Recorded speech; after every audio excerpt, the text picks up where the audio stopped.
Hi everyone. আসলে সবসময় blog করে থাকি, বাট আমার কাছে এই ব্লগটা একেবারেই সামথিং ডিফারেন্ট, সামথিং স্পেশাল একটা মানুষকে ঘিরে। সেই মানুষটা হলো বাবা।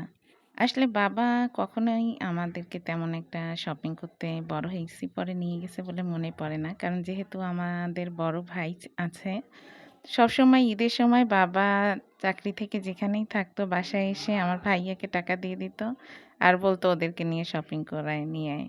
তো ভাইয়ার সাথেই আমরা বেশিরভাগ কেনাকাটা করছি। আর যখন বড় হয়ে গেছি তখন তো নিজেরাই টাকা পয়সা নিয়ে দিত আর আমরা নিজেরা গিয়ে নিজেরটা কিনে আনতাম। তো এবছর কোরবানিতে বাবা ঠিক করেছে যে তার নিজের পছন্দ করে আমাদের ২ বোন আর ১ ভাবি আর কি ৩ বোনকেই সে হলো নিজের পছন্দে কাপড় কিনে দিবে। তো আমরা যেই কথা সেই কাজ, কাঠপট্টিতে চলে গেলাম। জুম্মানে গিয়েছিলাম, ওখান থেকেই কাপড় কেনা হয় বেশিরভাগ। তা বাবার হাতে যে কাপড়টা দেখছেন, সেই কাপড়টাই বাবা কিনে দিয়েছে। তার আবার সাদা কালার মেয়েদের জন্য খুব পছন্দ। হালকা কালার থাকবে, লাইট কালারগুলো সে খুব পছন্দ করে। আর সে খুঁতখুঁতে টাইপের মানুষ তো। তো গিয়েছিল থ্রি পিস কিনতে। আমার আবার বেশি দামি কাপড় পছন্দ না। কম দামের মধ্যে সুন্দর জিনিসটাই আমার খুঁজে পেতে ভালো লাগে।